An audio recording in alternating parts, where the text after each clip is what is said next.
I'll just, doesn't, yeah. These are just extras. So I'll put these back in the car and I'll... Look good. Did you make this? Okay. And I can take these. Nice.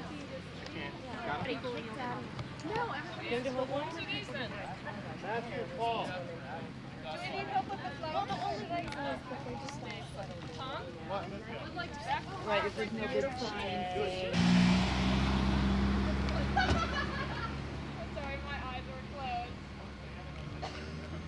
Okay, you know what we forgot? We forgot all the don't put anybody. Oh, is that bad?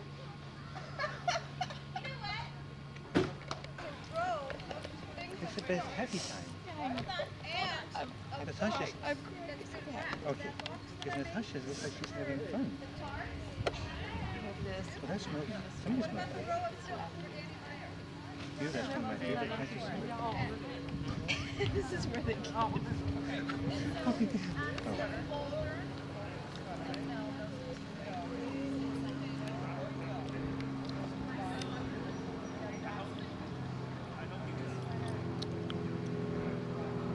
You know what I thought was funny years when it was done.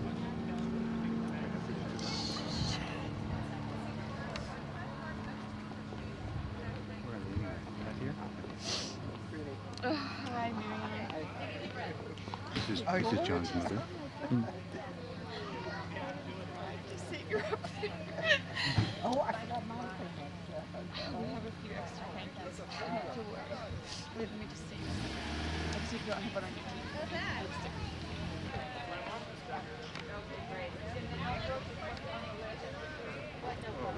Yeah. Yeah.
I get a place on my thigh that goes numb.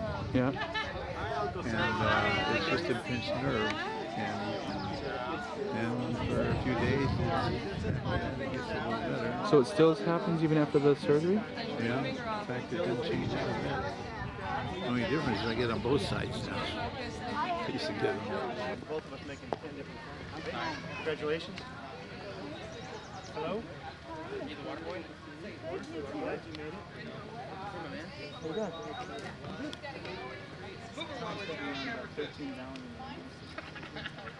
How you doing? Auto makeup?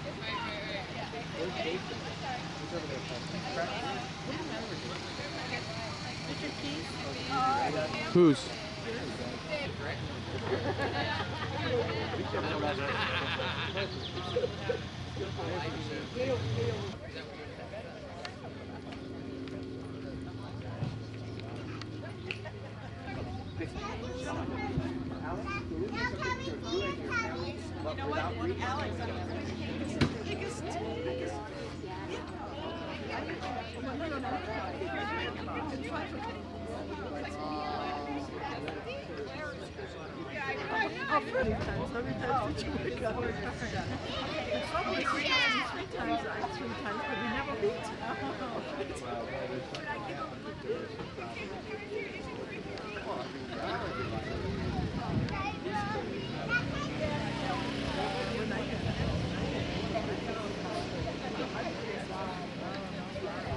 That's how I am too. No, we had a good lunch. Okay, good. Which doesn't mean that. No, definitely not. I'm 20. That's what I was gonna wear, like heels and nylons and a dress. So I'm glad I didn't. These heels aren't very good for this. So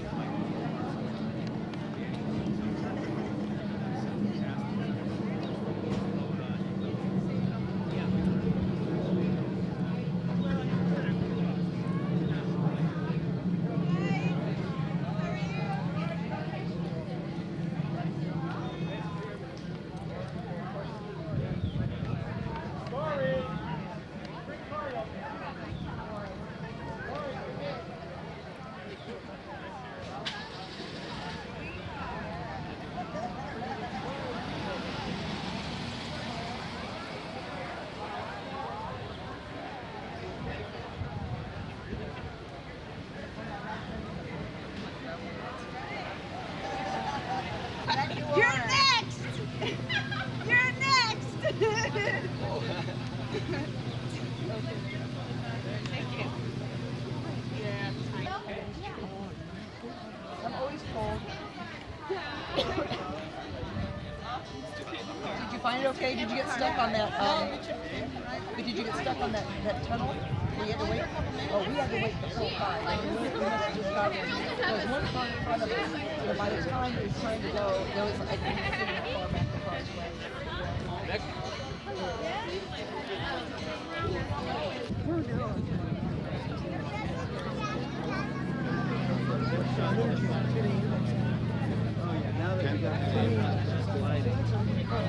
Yeah, well, sure. Right back.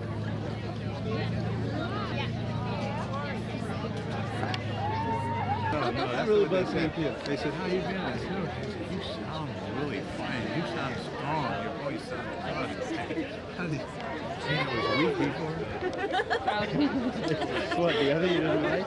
Well, sometimes people get really very loud impressions. Talk to them.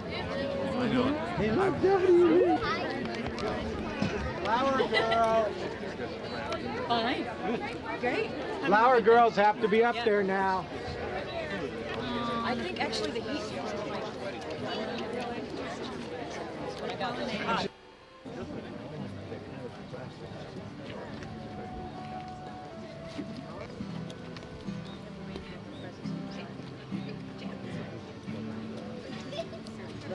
Giggling already.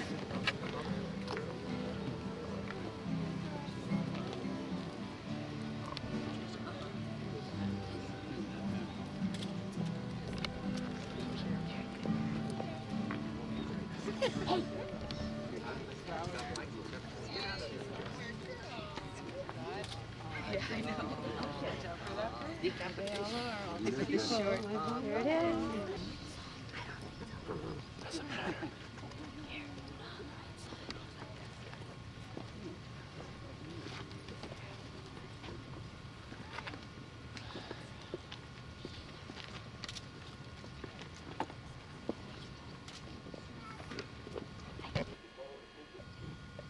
And in fact, that is the true meaning of a mystery, not something that we cannot understand, but rather a story that tells us the truth. A story where we discover what the truth really is. Today I have the role, perhaps, of Jessica Fletcher or Brother Cadfael. I'm not sure which I resemble more. But I am here gathering the usual suspects together at the scene of the crime. For it is here that Natasha and John met many, many years ago. And it is this group of people who have surrounded them in their lives, this group of people who have returned over and over as the ones they love and the ones who love them. We are gathered here surrounded by the incomparable beauty of this land of ours, this world. Truly, we have come to find out what this mystery is all about. The clues that we have are standing here on either side of me, John and Natasha. For John and Natasha have a little bit of everything that we see around us in them. They are body, just like the earth that we stand upon, and the great and beautiful bay that surrounds us. They are soul, they are alive, as the trees and the grass and the birds, the animals and the fish that teem in the sea. And they are spirit. For in spirit we are all connected, and we are connected to the one who gave us all of this and one another as gift. But they are also a clue to how we relate to one another and to our world. For they are different. Those of us who have known them for many years know that these are two rather different people. And yet they have come to be with one another in a union which is based on equality. That being different does not have to mean fighting, and being in union does not have to mean submission one to the other, but rather a union founded on true equality. That is what we are trying to do in that magnificent city behind us, a place where we are experimenting, trying every kind of human being, race, color, creed, gender, orientation, trying to live together in harmony and in joy and peace, but not just with ourselves, but with this magnificent world that we have been given. John and Natasha today are our clue as to how that mystery can be solved. Let us rejoice in the love that binds them together. For that love is the same love that made everything we see here. And we can see just how much that love inflames us when we enjoy the love that John and Natasha share this day. And so we come from different places. Let us take a moment to say hello to those on either side of us and wish a peace at the beginning of this service of the celebration of John and Natasha's love.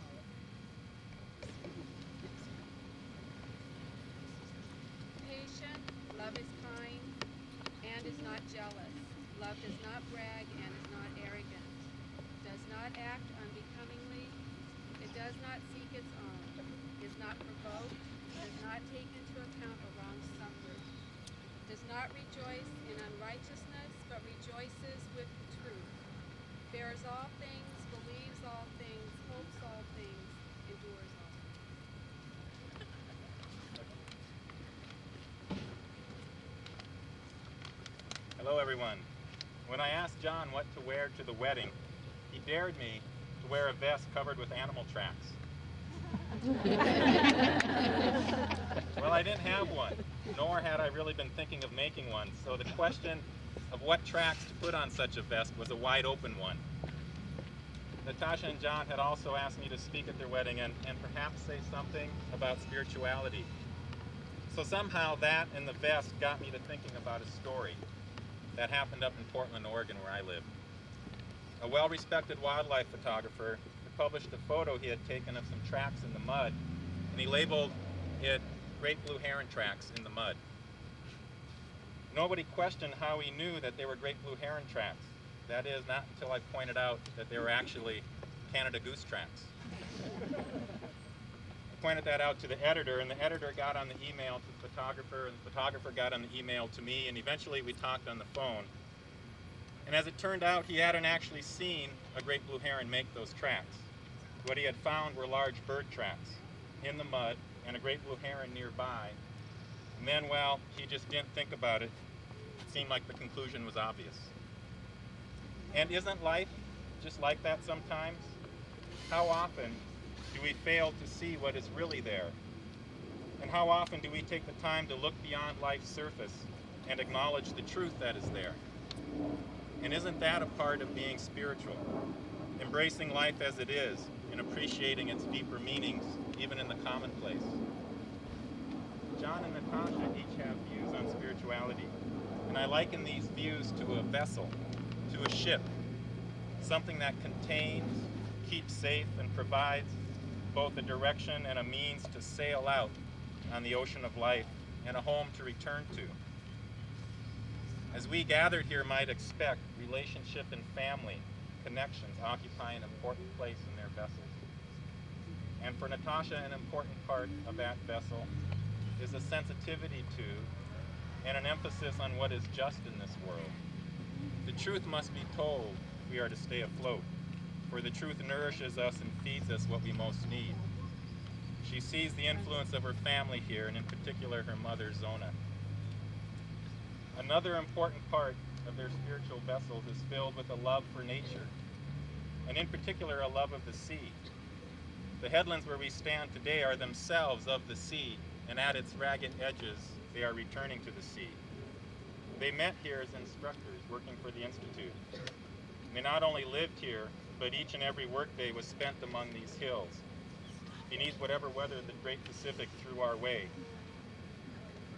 But to the newcomer, I know this was true for me, these hills may seem barren and lifeless, but to those of us who have seen the seasons pass over them like so many strokes of an artist's brush, to those of us who've hiked these trails, alone and with a hiking group of a dozen curious students behind us, we've learned to love and admire it for what it has to give in the way of spirit.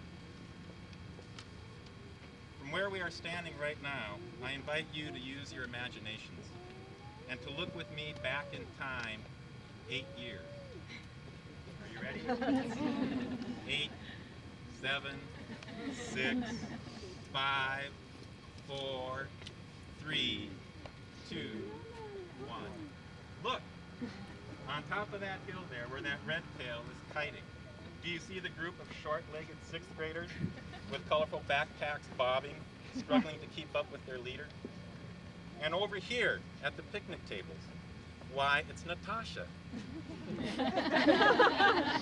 Having lunch on a beautiful sunny day with 8th graders from LA. Now, see how she brings out the boxes of Triscuits? A bag of white and yellow cheese cut into little squares. A dozen apples and a bag of cookies. Wow, quite a pile of food. But why is she giving those 2 girls all the Triscuits? And that one boy has half the bag of cheese all to himself. And his friend gets all the cookies. And look, the rest of the group just gets 3 apples to share. In Natasha's world, their lunch today is not only lunch, but a lesson in the way the world's resources are divided up among its people. It's a lesson calculated to hit home where it's felt the most.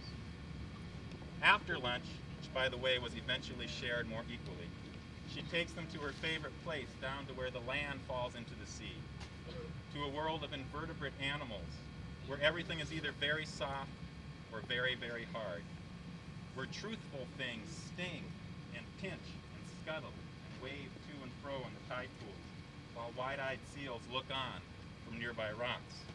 And then tonight, she'll take them to the edge of the galaxy and back during an hour of stargazing.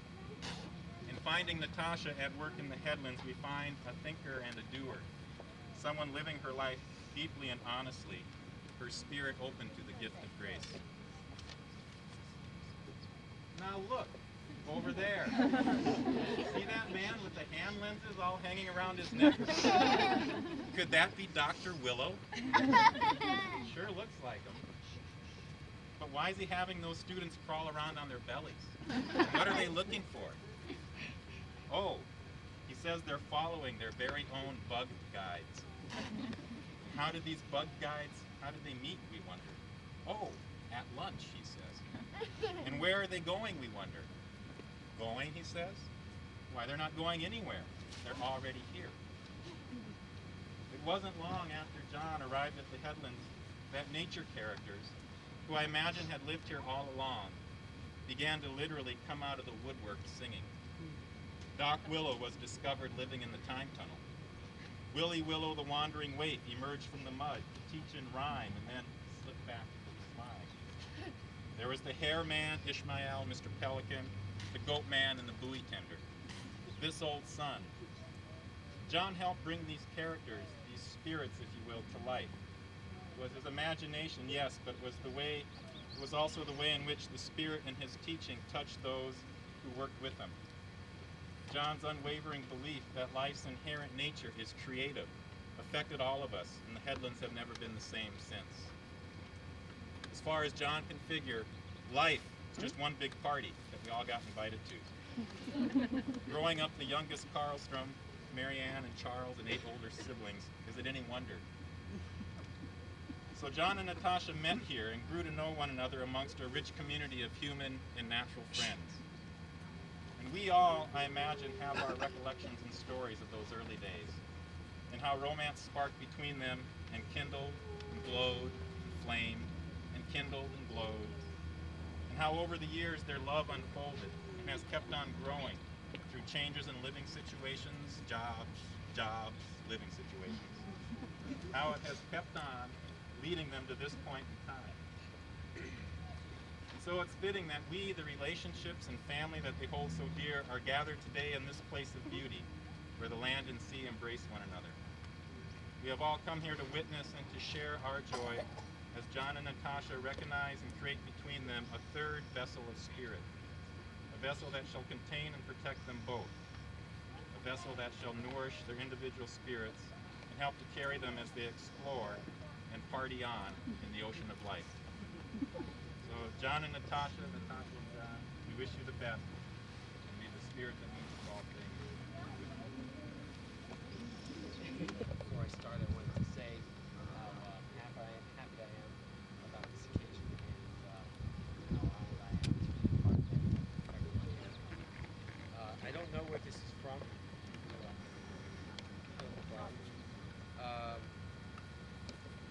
You were born together, and together you shall be forevermore. You shall be together when the white wings of death scatter your days. Aye, you shall be together even the silent memory of God. But let there be spaces in your togetherness. Let the winds of the heavens dance between you.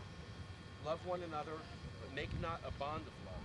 Let it rather be a moving sea between the shores of your souls.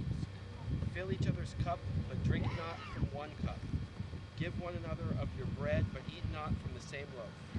Sing and dance together and be joyous, but let each one of you be alone, even as the strings of a lute are alone, though they quiver with the same music.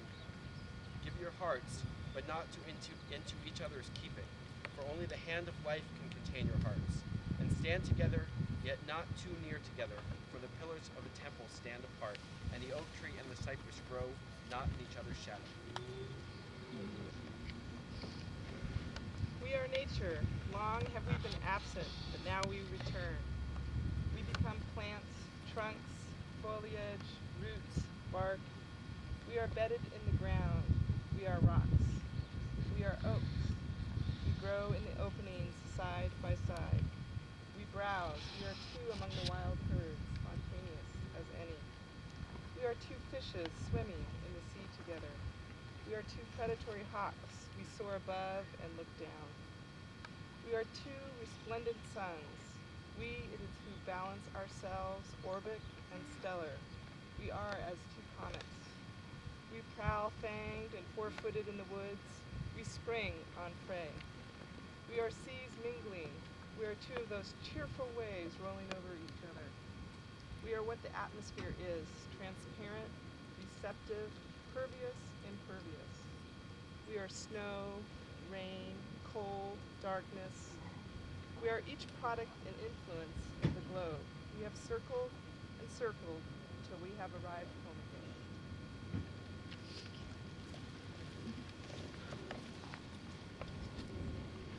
again. My dear friends, we have come together in this beautiful cathedral of nature so that heaven may seal and strengthen your love in the presence of holiness and in the presence of this unique community. This is an abundantly blessed love that will be enriched and strengthened by this special sacrament, so that we may welcome the celebration of marriage in mutual and lasting fidelity. And so, in the presence of the angels and of this abundantly rich community, I invite you to state your intentions. Natasha and John, have you come here freely and without reservation to give yourselves to each other in marriage? Will you love and honor each other as husband and wife for the rest of your lives? We will. Will you welcome children and bring them up according to the values instilled in you from this community of family and friends?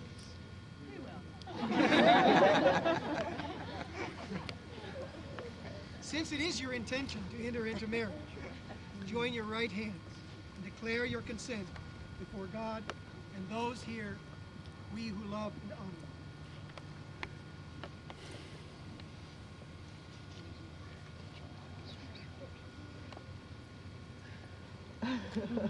Natasha, from the moment I first laid eyes upon you, your warmth, generosity, charm, and wisdom permeated my soul.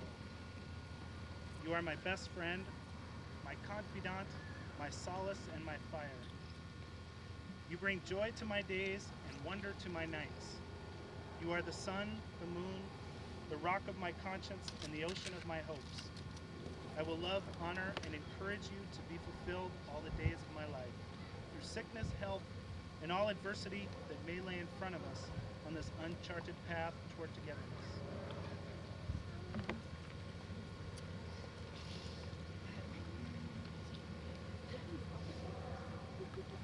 I'm blessed that our paths have crossed and now merged. You bring so many gifts and treasures to this world I'm fortunate to share.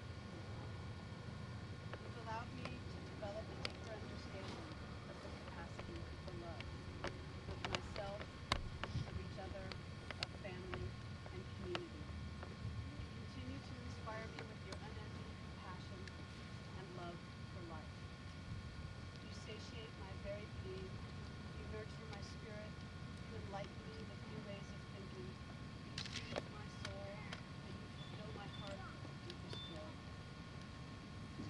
I embrace our future together as we strengthen our bond through mutual respect and trust. I will keep both my heart and mind open so that I may face any challenges that lay ahead. Let the wild rumpus begin.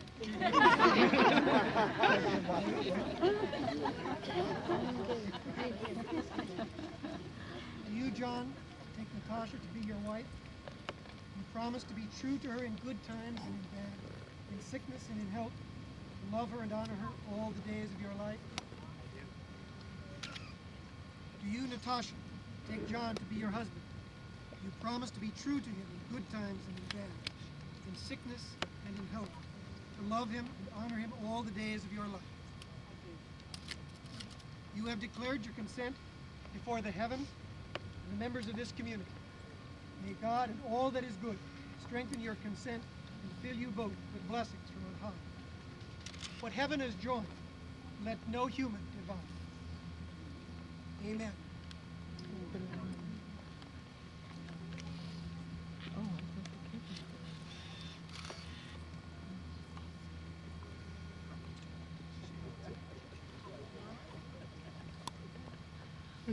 Great Spirit, above and within us, bless and consecrate John and Natasha in their love for each other.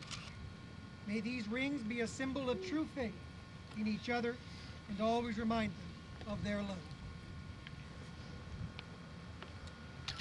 Natasha, take this ring as a sign of my love and fidelity. May this circle remind us of a love with no beginning, no end, and the strength and compassion of all hearts and minds gathered here to honor us.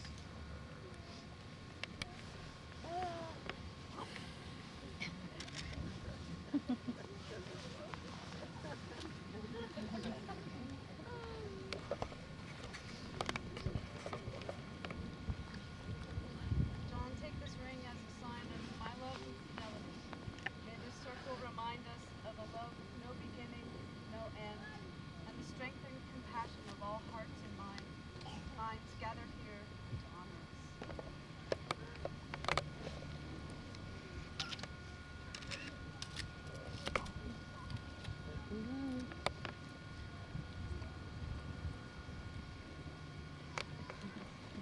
My brothers and sisters, let us ask the heavens for continued blessing upon our friends, Natasha and John.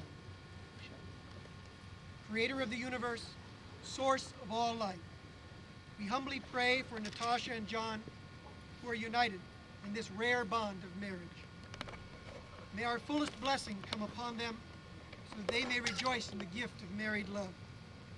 May they be noted for their good lives, their service to others, and the planet they so dearly love. May they seek solace in the wisdom of this community of righteous and holy people, and know that heaven's strength is with them in their need. May they reach old age in the company of friends, and at last move gracefully forward into a better life. Amen.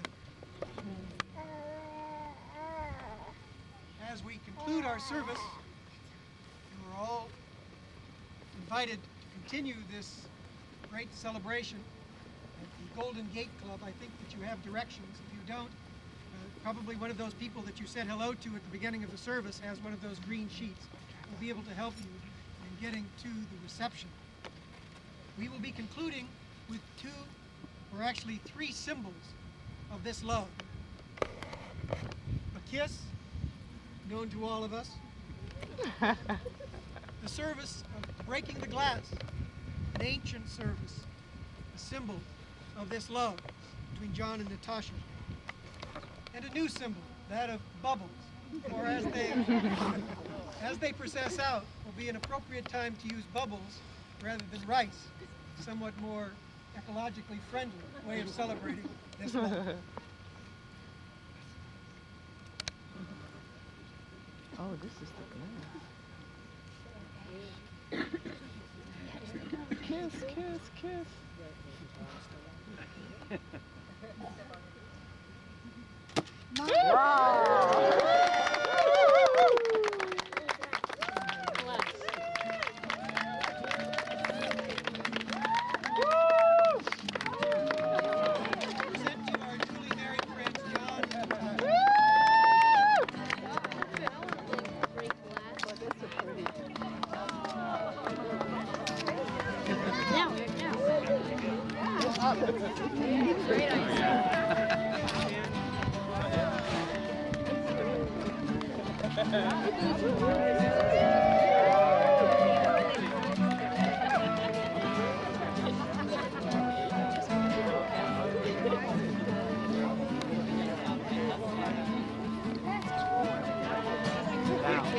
Take your basket and you walk right out.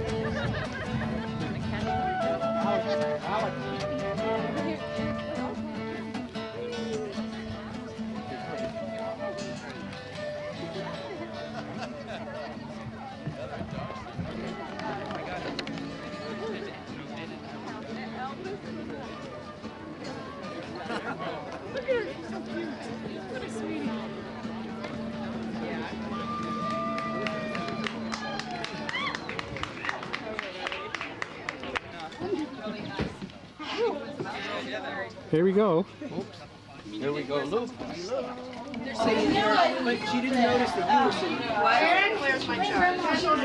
Then I feel okay.